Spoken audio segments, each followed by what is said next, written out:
Hello குட்டீஸ், dance பார்க்க போகலாமா?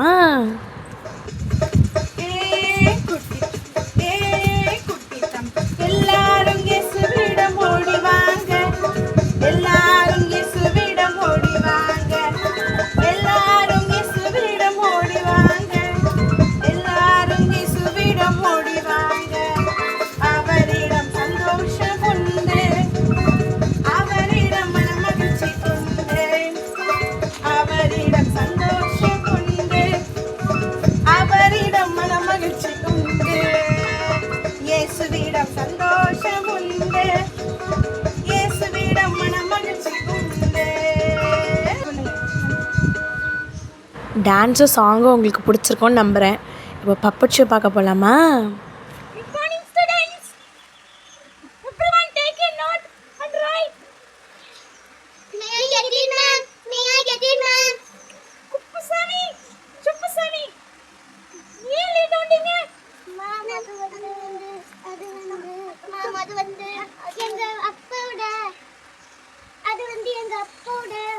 வண்டி வந்து போற வழியில பைக் வந்து பஞ்சர் ஆயிடுச்சு மேம். மேம் அது வந்து ஈரான்ல வெடிக்கிற குண்டு போட்டுருந்தாங்களா மேம். அந்த சவுண்ட் வந்து கேட்டனால நான் அதை பார்த்து பயந்துட்டேன். அதனாலதான் வரல. ஸ்லோவா வீட்ல இருந்து பொறுமையா தான் மேம் வந்தேன். என்னடா கதை பேசுற? ஈரான்ல விழுந்த குண்டு உங்க வீட்டுல மொட்டை மாடியில விழுந்ததா? ஏய் பொய்க்க நானு பொறுக்க சொல்லணும்டா. ஏன்டா இந்த பொய்ய சொல்லிட்டு அழுகிறா? ஏசப்பா பார்த்துட்டே இருக்காருடா. இப்படிலாம் பொய் சொல்லாத. Sorry ma'am. May I get in ma'am? உள்ளே வாங்கடா. டேய் குப்புசாமி, நீ நல்ல பையன்டா. நீ எப்பவும் உண்மையே பேசுறடா. பரவாயில்லடா. நீ படித்த டிராயிங்ல நீ டிராயிங் காம்படிஷன்ல நல்ல படம் வரைஞ்சிருக்கடா. உனக்கு அவார்டு கிடைக்குடா. இத பாருடா. டேய் குப்புசாமி வாங்க. என்னது நான் அவார்ட் வாங்க போறேனா? என்னது நான் அவார்ட் வாங்க போறேனா? டேய் சுப்புசாமி, நீ என்னடா படம் வரைஞ்சிருக்கற? போய்டா. நீ கலரிங்கே விடல. டேய் டடா விடுடா. உனக்கு ஒண்ணும் கிடைக்காது. நல்லாவே வரையலையா? நான் என்ன பண்றது? மட்டும் அவார்ட் கிடைக்கவே மாட்டேங்குது.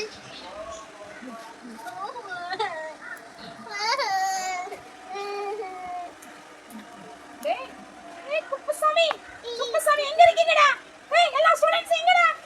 இன்னைக்கு கிளாஸ் லீடரா செலக்ட் பண்றதே நம்ம குப்புசாமியை தான். குப்புசாமி என்னது? உன்னை வந்து கிளாஸ் லீடரா செலக்ட் பண்ணிருக்கோம். சரியா? சரி ma'am. Thank you ma'am. Jolly, நம்மள கிளாஸ் லீடரா செலக்ட் பண்ணிருக்காங்க. டேய் நீங்க எல்லாரும் குப்புசாமி மாதிரி எப்பவும் உண்மை பேச பழகுங்கடா. அதனாலதான் அவனை லீடரா செலக்ட் பண்ணிருக்கோம். சரிங்க மேம். இனிமேல் இருந்து நாங்க உண்மையே பேசுறோம். சரிடா. இப்ப ஸ்போர்ட்ஸ் டே நடந்ததுல அதுலயும் நம்ம குப்புசாமி தான் ஃபர்ஸ்ட் பிரைஸ் வாங்கிருக்கான். அவரெல்லாம் சீ குப்புசாமி எல்லா ஸ்டூடண்ட்ஸ் கிளாப் பண்ணுங்க. குப்புசாமி ஸ்போர்ட்ஸ்ல அவார்ட் வாங்கிருக்கான். ஜாலி. டேய் குப்புசாமி மாதிரி எல்லாரும் நல்லா இருங்கடா. எப்பவும் சந்தர்ப்பம் கிடைச்சாலும் கிடைக்கடானு எப்ப உண்மையை பேசுங்கடா. அதுல இந்த குப்புசாமிக்கு நல்ல உயர்வுடா. அவனை பாத்தீங்களா எல்லாத்தையும் சிறந்து விளங்குறான். சுப்புசாமி டேய் எல்லா ஸ்டூடண்ட்ஸ் குப்புசாமி மாதிரி எப்பவும் உண்மை பேசுங்க. இதனாலதான் ஏசப்பா அவன் பொய் சொல்லாதனால அவன் நல்ல எண்ணங்களை படி உயர்த்திருக்கிறார். சரியா? சரிங்க மேம். இனிமேல் இருந்து நாங்க உண்மையே பேசுறோம். போய் பேசவே மாட்டோம். இனிமேல் இருந்து நாங்க உண்மையே பேசுறோம் மேம். போய் சொல்லவே மாட்டோம். சரிடா. சரி நம்ம எல்லாரும் போயிட்டு வருவோம். சரிங்களா?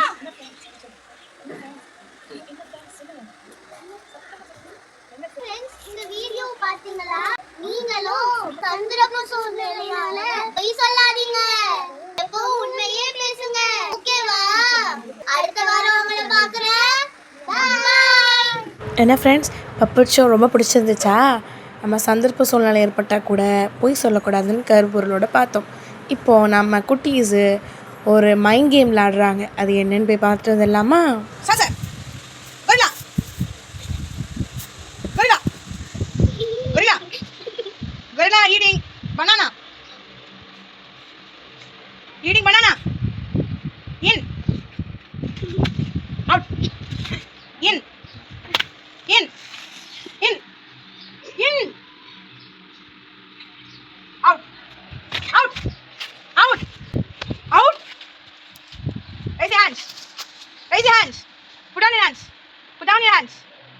your hands. Put down your hands. About 10. About 10. Put kneel down. Bow down. Stand up. In. In. In. Out. Out. In. Out. Out. Hey. Dance. Touch it.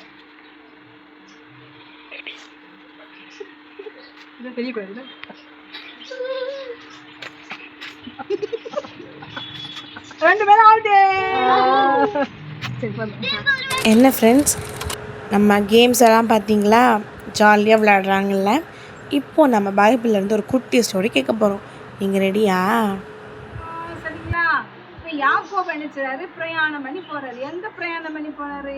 ஏசப்பா சொன்னாங்க, கர்த்தர் பேசினாரு, நீ என்ன செஞ்சிரு, எழுந்திருச்சு லாமான்ட்ட தான் இருந்தாரு, மாமா வீட்டுல தானே இருந்தாரு. அங்க இருந்து போக சொல்லிட்டாரு. சரிங்களா? ஆமா, அவருடைய சொந்த தேசத்துக்கு போக சொல்லி ஏசப்பா பேசுறாரு கர்த்தர். உடனே அவர் என்ன செய்றாரு? போறாரு. போகிற பிரயாணத்துல தேவ தூதர்களையும் அவர் சந்திக்கிறாங்க. யாரு சந்திச்சா? ஒரே ஒரு தூதன் சந்திச்சானா? தூதர்கள் சந்திச்சாங்களா? ஒரு தூதனை சந்திச்சான். தேவ தூதர்கள் அப்படின்னா நிறைய, ஆமா, நிறைய தூதர்கள் சந்திச்சாங்க. சரிங்களா? அந்த இடத்துக்கு என்ன தெரியுமா பேரு தான்? மக்னாயிம். என்ன பேரு? தேவ தூதர்கள் சந்தித்த அந்த ஸ்தலத்துக்கு பேரு தேவனுடைய சேனை. மக்னாயிம் என்றால் தேவனுடைய சேனை என்று சொல்லிப்பாராம். மக்னாயிம் என்னது? சரிங்களா? அதுக்கு எங்க போயிட்டு இருக்கிறான்னா, ஏதோம், கவனிங்க, ஏதம் சீமையாகிய சேயீர் தேசத்தில் உள்ள அவங்க அண்ணனை பார்க்க போறோம். அவங்க அண்ணன் பேர் என்ன? என்ன பேரு? யாக்கோபு அண்ணன் ஈசாக்கு தானே? ஆமா, ஈசாக்கு அப்பா.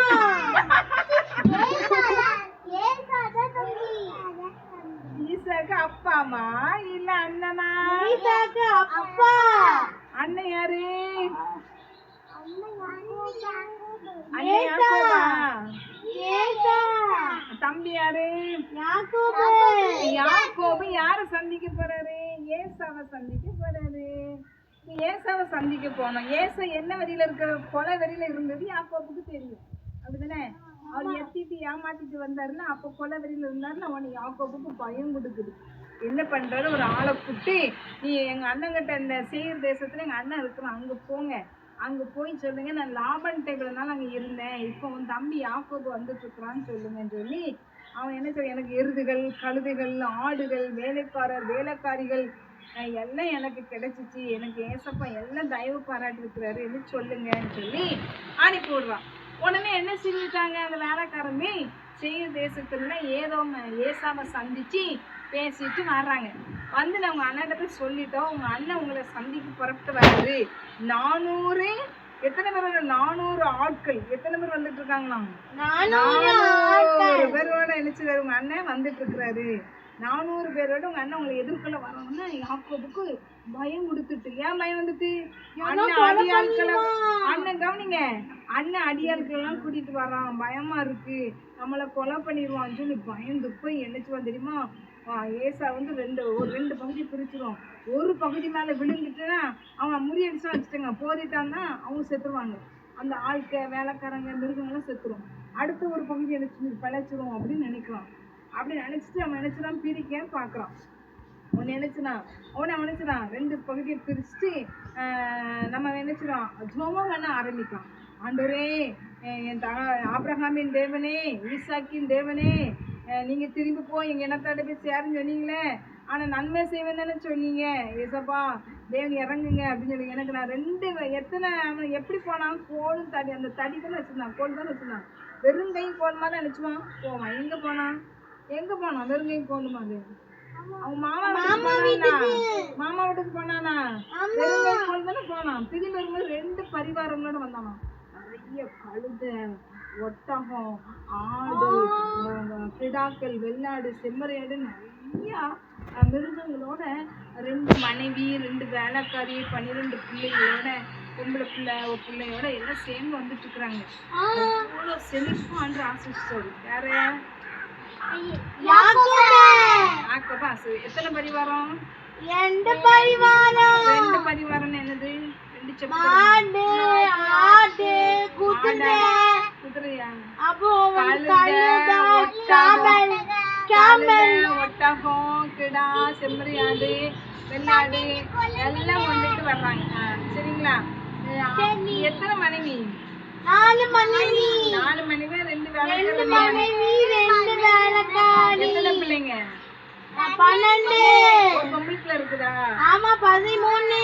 பொம்பளை பிள்ளை கோத்திரத்துல கணக்குல வரல. சரிங்களா? சரி, கவனிங்க. போயிட்டு இருக்கிறாங்க. சரியா?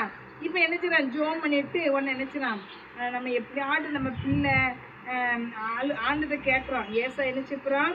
அவன்கிட்ட இருந்து என் பிள்ளைங்க, என் அவங்க என் தாய்மார்கள் எல்லாத்தையும் நம்ம முறியடிக்க போகிறோம், பயந்துருக்குறேன்னு சொல்லிட்டு ஏசா படத்தை சோமணும். எப்படியாட்டு ஆண்டே நீ இப்பெல்லாம் கடக்கிற மணலை போல சந்ததி பெருகும் சொன்னீரே, ஆனால் எங்கள் அண்ணன் கொல்லப்படுறான்னு சொல்லிட்டு நினைச்சிடான்.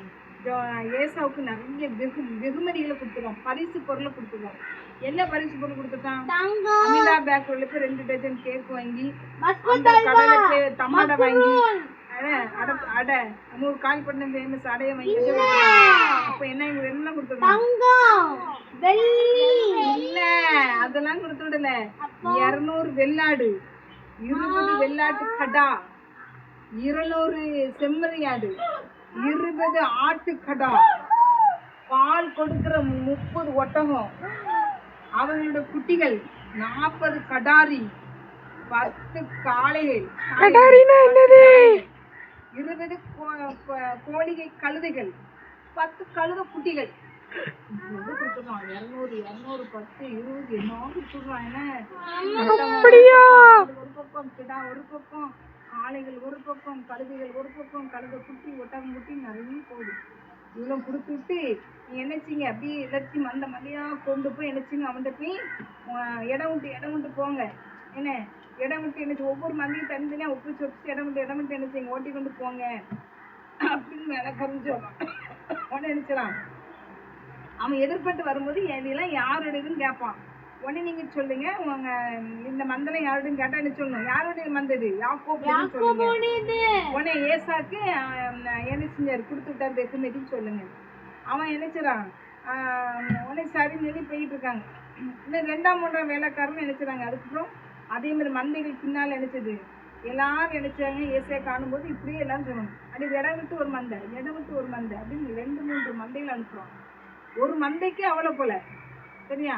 2-3 மந்தைகளை வச்சு அனுப்பிட்டே இருக்கிறோம். அனுப்பி போங்க அப்படின்னு சொல்லிட்டு வெகுமதிகளை அனுப்பிட்டு நினைச்சிடான்.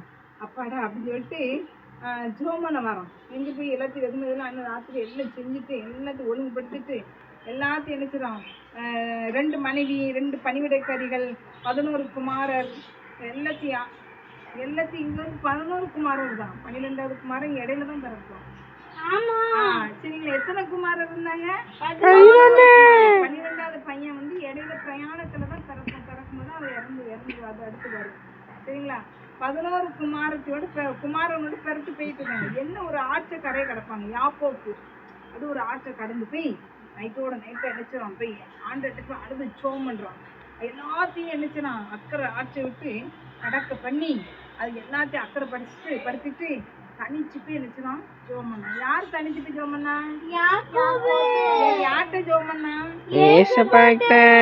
எல்லாத்தையும் அக்கறை படுத்திட்டானா மனைவி? எந்த ஆற்றை கடந்து போனாங்க? ஆற்றை கடந்துட்டு எல்லாத்தையும் அக்கறை எல்லாம் வச்சுட்டு அப்பாடா அப்படின்னு தனியா போய் நீங்க படிச்சீங்கன்னா மண்டையில ஏறும்ல. டிவி போட்டுட்டு செல்போன் பார்த்துட்டு படிச்சா மண்டையில நிற்குமா? வீட்டுல எல்லாம் சொந்தக்காரன் செலவுலாம் பேசிட்டே இருக்கிறாங்க. அப்ப படிச்ச மண்டையில நிற்குமா? மறந்து போயிரும். அப்படிதானே? ஒரு அமைதியா கான்சன்ட்ரேஷனா அப்படியே படிச்சு நல்லா நிற்கும். அதே மாதிரிதான் தனியா போய் செலப்புலாம் ஓய்ந்து நின்ன பிறகு போய் அப்பாடான்னு சொல்லி தனியா போய் ஜோம் பண்றோம். தேவன்கிட்ட போய் ஜோம் பண்றோம். அப்ப நினைச்சுதான் ஒருத்தர் வர்றாரு, ஒரு புருஷன் வர்றாரு. அவர் எப்படி ஜோம் பண்றாங்க, போராடுறான். என்னை ஆசீர்வதிங்க, என்னை ஆசீர்வதிச்சுட்டு உங்க விடுவேன் அப்படிங்க. யார் இருந்தா அந்த புருஷன்? யாக்கோபு தனித்திருக்கும் போது ஏசப்பா வந்து என்ன செய்றாரு, அவனோட வந்து அவன் ஜெபிக்கலாம் வந்துட்டாரு. உடனே அவனுக்கு நான் ஆசீர்வதித்தா தான் விடுவேன், நான் விட மாட்டேன். அவர் பொழுது விடிஞ்சிட்டு நான் போறேன். நீங்களாம் ஜெபம் பண்ணீங்கன்னா விடிய விடிய ஏசப்பா ஜெபத்துக்கு வருவாரு தானே அர்த்தம். யாக்கோபு ஜெபத்துக்கு வந்தாரா? யாக்கோபு தனித்துக்கு ஜெபம் பண்ணானா? யாக்கோபு இரவுக்கு ஜெபம் பண்ணானா? அப்ப நாமளும் அப்படிதான் எந்த கவலையும் கஷ்டத்தையும் மண்டையில சுமந்துட்டு ஜெபிக்காம ஒரு மனதோட என்ன செய்யணும், ஜெபம் பண்ணணும். ஏசப்பா ஆசீர்வதிச்சாரா? அவன் என்ன சொன்னான், வேற என்னங்க இவர் அவனோட போராட உன்னை போராடி மேற்கொண்டான்னு சொல்லி அவனை என்ன செஞ்சுட்டு ஆசீர்வதிக்கிறார். ஆசீர்வதித்து அவன் நினைச்சுறாரு உன்னை நாமம் என்னன்னு கேட்கவன நாமத்தை அறிவிக்காம நினைச்சுறாரு. நீ ஏன் நாமத்தை கேட்கவன ஆசீர்வதிக்கிறேன்னு ஆசீர்வதிச்சார். உன்னை நினைச்சிடான் தேவனை முகமுகமாய் கண்டேன், உயிர் தப்பி பிழைத்தேன். ஏன்னா அந்த நாட்கள்ல என் தேவனாய் கத்துற உயிரோட பார்த்தோம்னா செத்துருவாங்கன்னு சொல்லி வசனம் இருந்துச்சுன்னா அதை வச்சு பயப்படுவாங்க. மோசைக்கிட்டலாம் அனுப்பிச்சு வரலாம், என் உயிரோட பார்த்தா ஒருவன் உயிரோட இருக்க முடியாது, செத்து போயிடுவாங்க. அதனால ஐயா உயிரை பார்த்துட்டு முகமுகம் பார்த்துட்டு உயிர் கிடைச்சிட்டேன் ஜாவல அப்படின்னு சொல்லி சந்தோஷப்படுவாங்க.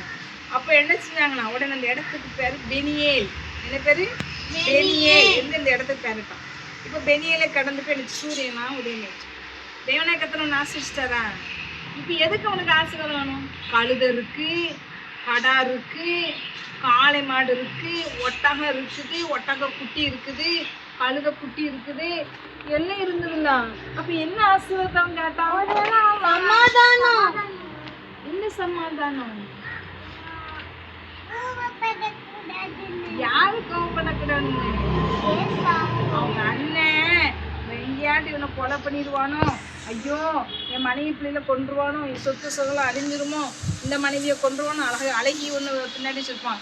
முதல்ல அவளை கொஞ்சம் கூச்சப்பாரு, வேலைக்காரி கூச்சப்பாரு, அடுத்த மனைவி ரோவா அனுப்பலாம். அதுதானே எமர்ஜென்சியா. ஆனால் நினைச்சிடான் ஒருத்தர் மேலே விழுந்து ஒரு குறுப்பு செத்துக்கிட்டுன்னு வச்சுக்கலாம். அடுத்து அந்த ஜனங்கள் அந்த பிள்ளைங்க செத்துட்டுன்னா அடுத்த மனைவி பிள்ளைங்களெல்லாம் பிழைச்சிக்கிடுவாங்க அப்படின்னு நம்பி தான் நினைச்சிடான் நினைக்கிறேன். இப்போ அவனுக்கு எல்லாம் இருக்கு, கார் இருக்கு, வீடு இருக்கு, பங்களா இருக்கு, சொத்து இருக்கு, சொகம் இருக்கு, தென்னப்பு இருக்கு, கார் எப்படி அங்க இருக்கும்? எல்லா கழுத குதிரைலாம் தானே அர்த்தம். நிறைய கார்களுக்கு அர்த்தம் ஒட்டகத்துக்கலாம். அடுத்தானே பாலைவனத்து கப்பல் தானே ஒட்டகம். அடுத்தானே கழுதையில எல்லாம் பயணம் செஞ்சாங்கல்ல. ஆமா, கழுதையில எல்லாம் பயணம் பண்ணாங்கல்ல. இப்போ கழுதையை தேட வரலாம் அழைதுப்பாங்க. அப்ப பாருங்க, அப்ப எல்லா வசதி இருக்கு அவனுக்கு. இப்போ நல்லா வந்து கார், வீடு, பங்களா, சொத்து சொகம் எல்லாம் இருக்குதுனால அவனுக்கு எல்லாம் இருக்கு. வந்துட்டு இருக்கிறான், அவ்வளோத்தையும் கூட்டிட்டு சொந்த ஊருக்கு வாரான். வசதி இருக்கு, மனைவிக்கு மனைவி, பிள்ளைக்கு பிள்ளை, மனைவி கிடையாது மலடா அவன் இல்லை, குழந்தைங்களும் இருக்குல்ல, மனைவி இருக்கா, விளக்கறி வேறு இருக்கு, எல்லாம் ஜாலி சந்தோஷமா தான் இருக்கிறாங்க. அப்போ என்ன வேணும் கேட்குறான், என்ன ஆசீர்வாதத்தை விரும்பினான்? ஹெலிகாப்டர் வேணும், ஏரோப்ளைன் வேணும், ஏக்கர் கணக்கில் லேண்ட் வேணும், வீட்டு மேலே வீடு கட்டணும், தெரு மேலே தெரு வாங்கணும், என்ன ஆசைப்பட்டான்? எனக்கு சமாதானம் வேணும். எங்கள் அண்ணன் என்னை கொலை பண்ணிடக்கூடாது, என் பொண்டாட்டி பிள்ளைலாம் செத்துடக்கூடாது, என் சொத்து அழிஞ்சிடக்கூடாது, சந்தோஷம் வேணும், சமாதானம் வேணும். எங்கள் அண்ணனோட எனக்கு என்ன செய்யணும், நல்ல ஒரு ஐக்கியம் ஏற்படணும். அதுதானே அவனுக்கு ஆசீர்வாதத்தை விரும்பணும். இன்னைக்கு நாம் அந்த ஆசீர்வாதத்தை விட எந்த ஆசீர்வாதத்தை விரும்புகிறோம்? அவன் சொத்து சுத்தம் இருக்கு, ஆனால் என்னென்ன நிம்மதி இல்லை, சமாதானம் இல்லை, பயம், மரண பயம், எங்கே அழிஞ்சிருவோமோ, எங்கே செத்துருவோமோ. ஆனால் ஏசப்பா அவனை ஆசீர்வதிச்சாரா? அப்போ ஆசீர்வாதம்ன்றது எவ்வளோ பெரிய ஆசீர்வாதம். நம்ம ஆசீர்வாதம் உடனே வீடு, வாசல், சொத்து சுகம், ஃபோன் வாங்கணும், என்ன பைக் வாங்கணும், கார் வாங்கணும், அது மட்டும் தான் ஆசீர்வாதம் நினைக்கும். என்ன இருந்தாலும் சில வீட்டில் என்ன இருக்காது, சமாதானம் இருக்காது, சந்தோஷம் இருக்காது. பணம் இருக்கும், பேங்க்ல பணம் இருக்கும், கையில் பணம் இருக்கும், வீட்டுக்குள்ளெல்லாம் நகை இருக்கும், ஆனால் என்ன இருக்காது, சந்தோஷம் இல்லை, சமாதானம் இல்லை, நிம்மதி இல்லை. ஆனால் இவங்க எல்லாம் இருந்து இதெல்லாம் இல்லாமல் இருந்தாங்க. ஏசப்பா ஆசீர்வதிச்சாரா? இது என்ன நடக்கும்? அதுக்கு அடுத்து நம்ம பார்ப்போம், சரிங்களா? இப்போ வந்து இதோட முடிஞ்சு நினைச்சுதான் உடனே ஆண்டு சூரியனை உதயமாயிட்டு உன்னை நினைச்சு ஆண்டு வந்து தொடர் பன்னெண்டு நடந்து போட்டதுனால இங்கே சரிங்களா? இவங்க சந்தோஷமா இருந்தாங்கன்னா இல்லையா, கத்தர் என்ன செஞ்சாருன்னு அடுத்த கிளாஸ்ல பார்ப்போம். சூப்பரா இருந்துச்சா? அவனை ஃபர்ஸ்ட் பிரயாணப்பட்டு வரும்போது யார் சொன்னிச்சா? தூதனா தூதர்களா? அந்த இடத்துக்கு என்ன பேர் விட்டான்? மக்னாயிம். தேவனுடைய சேனை. அடுத்து ஏசா வந்து எதிர்கொண்டு வரான். எத்தனை பேரோட வந்தான்? எத்தனை ஆட்களோட ஏசா வந்தான்? 40 பேர். 400 பேரோட ஏசா வந்தான். சரிங்களா? உடனே யாக்கோபு எந்த ஆற்றை கடந்து என்ன ஆறு? என்ன ஆற்றை கடந்து போனான்? யாப்போக்கு ஆற்றை கடந்து போய் நினைச்சு ஜெபம் பண்றான். ஜெபம் பண்ணல அங்க ஒரு புருஷன் வந்தாரா? ஆசீர்வதிச்சாரா? போராடி ஜெபம் பண்ணி ஆசீர்வாதத்தை பெற்றுக்கொண்டானா? அந்த இடத்துக்கு என்ன பேர் விட்டான்? பெனியேல். சரிங்களா? அடுத்த கிளாஸ் பாப்போமா? ஓகே.